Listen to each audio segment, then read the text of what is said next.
Assalamualaikum warahmatullahi wabarakatuh. Apa kabar sahabat inspirasi iman? Semoga Allah merahmati sahabat semua. Amin Allahumma amin. Kali ini saya akan membawakan kisah sahabat Rasulullah Shallallahu Alaihi Wasallam, yakni Bilal bin Rabah radhiyallahu an. Bilal bin Rabah, sang muazin Rasulullah Shallallahu Alaihi Wasallam, memiliki sejarah hidup yang amat hebat dalam perjuangan akidah. Sebuah kisah yang senantiasa diulang oleh zaman dan tidak membuat telinga manusia bosan untuk mendengarkannya. Bilal dilahirkan di daerah Sarah kira-kira 34 tahun sebelum hijrah, dari seorang ayah yang dikenal dengan panggilan Rabah. Sedangkan ibunya dikenal dengan Hamamah. Hamamah ini adalah seorang budak wanita yang berkulit hitam yang tinggal di Mekah. Oleh karenanya, sebagian orang memanggilnya dengan nama Ibnu Sauda, anaknya budak hitam. Bilal tumbuh di Mekah, dan ia adalah budak milik anak-anak yatim dari Bani Abdid Da'ar, di mana ayah mereka mewasiatkan mereka kepada Umayyah bin Khalaf yang merupakan salah seorang pemuka kafir Quraisy. Begitu muncul sinar agama baru di Mekah, dan Rasulullah Shallallahu Alaihi Wasallam mengumandangkan kalimat tauhid. Bilal adalah salah seorang yang paling dahulu masuk dalam agama Islam. Dia telah masuk Islam, dan pada saat itu tidak ada orang lain yang masuk Islam selain dia, dan beberapa orang lagi yang termasuk as-sabiquna al-awwalun. Yang pertama adalah Khadijah binti Khuwailid Ummul Mukminin. Lalu Abu Bakar As-Siddiq, Ali bin Abi Thalib, Ammar bin Yasir dan ibunya Sumayyah, Suhaib ar-Rumi, dan Mikdad bin al-Aswad. Bilal merasakan penderitaan yang amat pedih, akibat dari ulah kejahatan dan aniaya kafir Quraisy yang tidak dirasakan oleh orang lain. Namun, ia mampu bersabar seperti para sahabat Rasul lainnya. Adapun Abu Bakar As-Siddiq dan Ali bin Abi Thalib memiliki keluarga dan kaum yang dapat melindungi mereka berdua. Sedangkan para budak yang termasuk mustatafin, maka dengan mudahnya bangsa Quraisy dapat menyiksa mereka dengan begitu kejamnya. Kafir Quraisy hendak menjadikan para orang-orang lemah tadi sebagai pelajaran bagi orang yang berani mengaku untuk menyingkirkan para tuhan dan berhala mereka dan menyatakan diri sebagai pengikut Muhammad. Para mustatafin ini merasakan penyiksaan yang begitu hebat dari kafir Quraisy. Abu Jahal telah berlaku keji kepada Sumayyah. Abu Jahal berdiri di atas tubuh Sumayyah dengan mengucapkan sumpah serapah lalu membunuhnya, dengan menancapkan tombak pada tubuhnya yang masuk dari bagian bawah perutnya hingga tembus di punggungnya. Sumayyah menjadi wanita syahid pertama dalam Islam. Sedangkan para saudaranya yang lain, termasuk Bilal bin Rabah, terus-menerus mendapatkan penyiksaan dari bangsa Quraisy. Jika matahari sudah berada pada puncaknya, langit terasa panas dan pasir kota Mekah sudah terasa melepuh. Para kafir Quraisy ini melepaskan baju kaum muslimin mustatafin tadi, lalu memakaikan kepada mereka pakaian besi lalu membakar mereka dengan sinar matahari yang begitu panas. Mereka juga mencambuk punggung kaum mustatafin tadi dengan cambuk, serta menyuruh mereka untuk menghina Rasulullah. Jika penyiksaan terhadap diri mereka semakin menggila, dan mereka sudah merasa tidak kuat lagi untuk menerimanya, maka mereka akan menuruti kehendak kafir Quraisy, namun hati mereka senantiasa terpaut kepada Allah dan Rasul-Nya, kecuali Bilal radhiyallahu anhu. Dia mampu menahan dirinya dalam mempertahankan Allah subhanahu wa ta'ala. Yang menjadi penyiksa diri Bilal adalah Umayyah bin Khalaf dan para algojonya. Mereka mendera punggung Bilal dengan cambuk, namun tetap saja Bilal berkata, "Ahad, Ahad." Mereka menimpakan batu-batu besar pada dada Bilal, namun tetap saja Bilal berkata, "Ahad, Ahad." Meski mereka sudah menyiksa dengan sekeras mungkin, namun tetap saja Bilal berkata, "Ahad, Ahad." Mereka berusaha mengingatkan Bilal kepada Lata wal Uzza, namun Bilal malah menyebut Allah dan Rasul-Nya. Mereka berkata kepada Bilal, "Katakan apa yang kami ucapkan." Malah Bilal menjawab, "Lisanku tidak dapat mengucapkannya." Maka sontak mereka menambahkan penyiksaannya dan semakin gila dalam penganiayaannya. Umayyah bin Khalaf yang keterlaluan ini bila hendak menyiksa Bilal, ia akan mengikatkan sebuah tali besar di leher Bilal lalu menyerahkannya kepada orang-orang bodoh dan anak-anak. Umayyah menyuruh mereka untuk membawa keliling Bilal ke seluruh perkampungan Mekah, serta menariknya ke seluruh dataran yang ada di kota tersebut.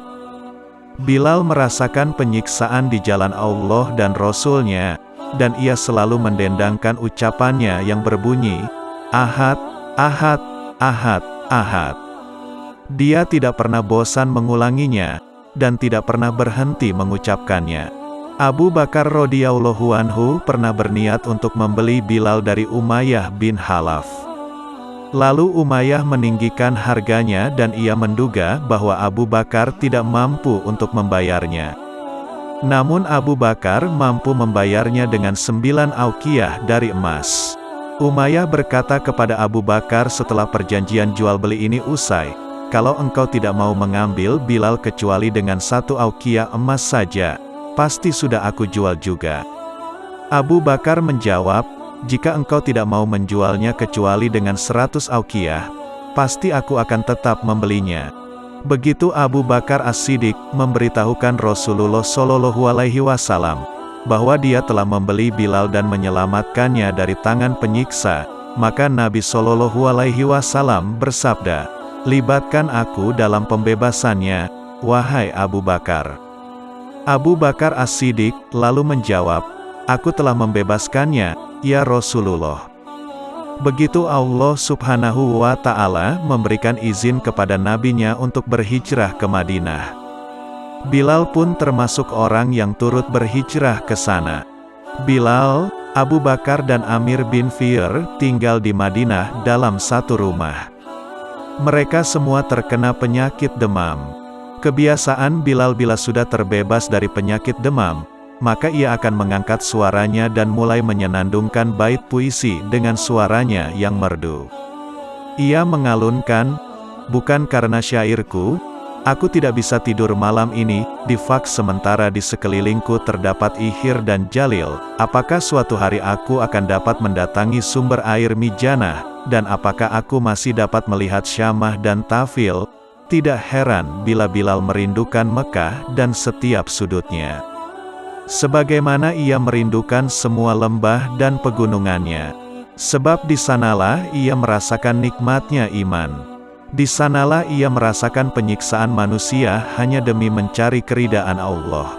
Dan di sana pula ia mampu mengalahkan dirinya dan mengalahkan setan. Bilal akhirnya menetap di Yasrib yang jauh dari penyiksaan bangsa Quraisy. Ia mendedikasikan usianya kepada Nabi dan kekasihnya yaitu Muhammad Shallallahu Alaihi Wasallam. Bilal senantiasa turut serta jika Rasulullah melakukan perjalanan.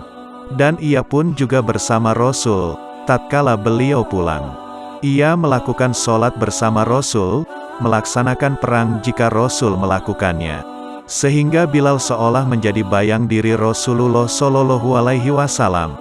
Saat Rasulullah membangun masjidnya di Madinah, dan azan mulai disyariatkan, maka Bilal adalah orang pertama yang menjadi muazin dalam Islam. Jika ia selesai mengumandangkan azan, maka ia akan berdiri di depan pintu rumah Rasulullah Shallallahu Alaihi Wasallam dan berkata, "Hayya 'alas sholah, hayya 'alal falah." Jika Rasulullah telah keluar dari kamarnya dan Bilal telah melihat beliau datang, maka Bilal akan mengumandangkan iqomat. An-Najasyi Raja Habasyah pernah memberikan hadiah kepada Rasulullah Shallallahu Alaihi Wasallam dengan 3 tombak pendek yang merupakan barang berharga yang dimiliki oleh para raja. Rasul lalu mengambil salah satu dari tombak tadi, kemudian satunya lagi ia berikan kepada Ali bin Abi Thalib dan satunya lagi ia berikan kepada Umar bin Khattab. Kemudian tombak yang diambil oleh Rasul untuk dirinya, diberikan kepada Bilal. Tombak tersebut senantiasa dibawa oleh Bilal sepanjang hidupnya. Bilal selalu membawa tombak tadi pada setiap hari Idul Fitri dan Idul Adha. Ia juga membawanya saat sholat istisqa. Ia menempatkan tombak tersebut di hadapannya, jika sholat tidak dilaksanakan di masjid. Bilal turut serta bersama Rasulullah Shallallahu Alaihi Wasallam dalam Perang Badar. Ia menyaksikan sendiri dengan dua mata kepalanya bagaimana Allah membuktikan janjinya, menolong tentaranya. Dan ia menyaksikan banyak para kafir Quraisy tewas menemui ajalnya, padahal mereka dulu pernah menyiksa Bilal dengan amat keji. Ia juga melihat Abu Jahal dan Umayyah bin Khalaf mati tertebas pedang kaum muslimin, dan darah mereka mengucur karena tusukan tombak kaum muslimin. Saat Rasulullah Shallallahu Alaihi Wasallam memasuki kota Mekah untuk menaklukkannya, beliau didampingi oleh Bilal bin Rabah. Saat Rasulullah Shallallahu Alaihi Wasallam memasuki Ka'bah, beliau hanya didampingi oleh 3 orang saja. Mereka adalah Utsman bin Tolhah sang pemegang kunci Ka'bah, Usamah bin Zaid orang kesayangan Rasulullah dan anak dari orang kesayangan beliau, serta Bilal bin Rabah sang muazin Rasulullah. Tatkala waktu zuhur telah tiba, banyak sekali manusia yang berada di sekeliling Rasulullah Shallallahu Alaihi Wasallam. Dan orang-orang kafir Quraisy yang baru masuk Islam secara sukarela atau terpaksa menyaksikan jumlah manusia yang sedemikian banyaknya. Pada saat itu, Rasulullah Shallallahu Alaihi Wasallam memanggil Bilal bin Rabah. Beliau memerintahkan Bilal untuk naik ke atas Ka'bah untuk mengumumkan kalimat tauhid. Maka Bilal pun melakukan perintah tersebut. Ia mengalunkan azan dengan suaranya yang keras. Ribuan mata manusia melihat ke arah Bilal. Ribuan lisan manusia yang mengikuti ucapan Bilal dengan hati yang khusyuk.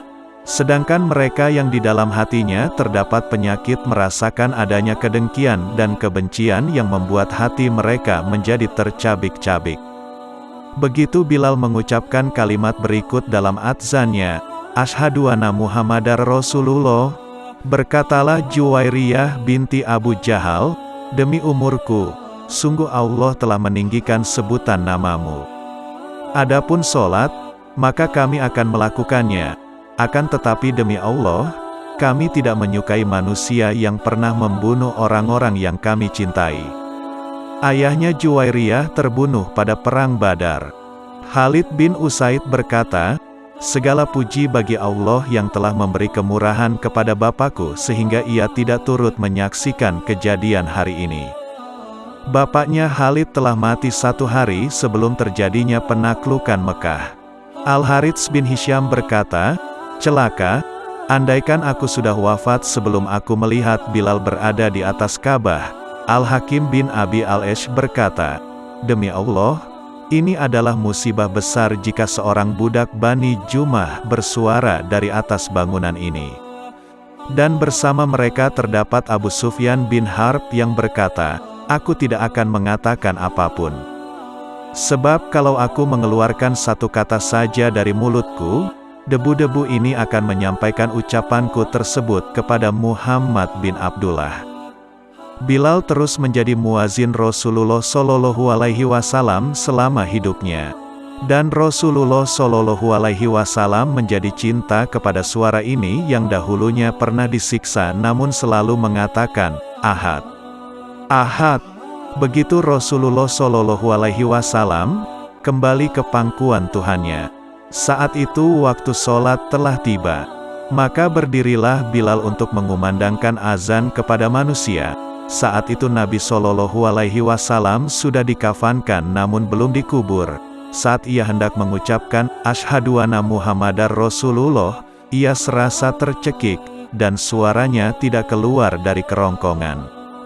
Maka sontak, semua kaum muslimin yang ada pada saat itu menangis, dan mereka semua tenggelam dalam kesedihan. Kemudian setelah 3 hari sejak hari itu, Bilal kembali mengumandangkan azan.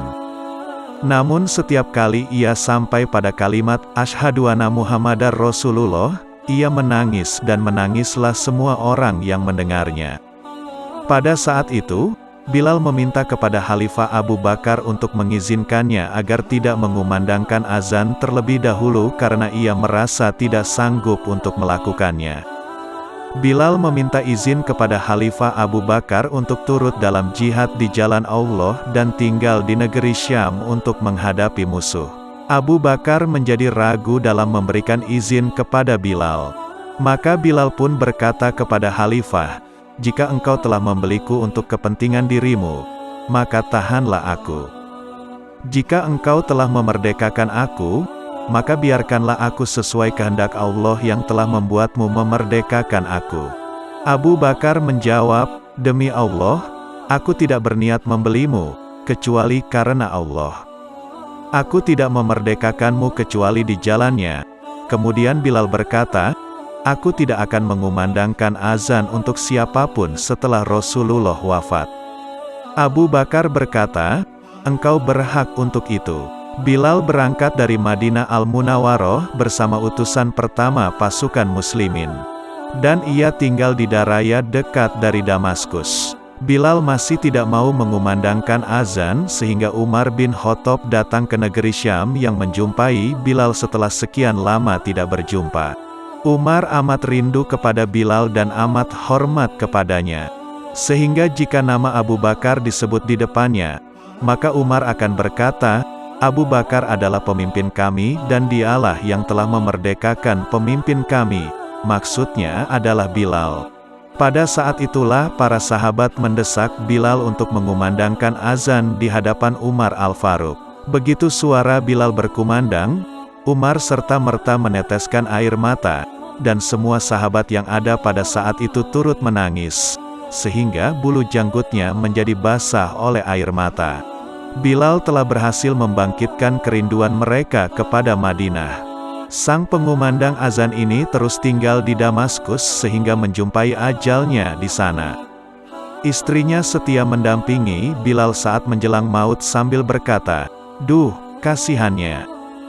Dan Bilal membuka kedua matanya setiap kali istrinya berkata demikian. Dan ia berkata, "Alangkah gembiranya." Kemudian Bilal melepaskan nafas terakhirnya sambil melantunkan, "Besok kita akan berjumpa dengan para kekasih, yaitu Muhammad dan para sahabatnya. Besok kita akan berjumpa dengan para kekasih, yaitu Muhammad dan para sahabatnya." Semoga Allah menempatkan Bilal bin Rabah radhiyallahu anhu di tempat terbaik di sisinya. Dan kita dapat mengambil setiap hikmah dari kisah para sahabat Rasulullah Shallallahu Alaihi Wasallam. Wassalamualaikum warahmatullahi wabarakatuh.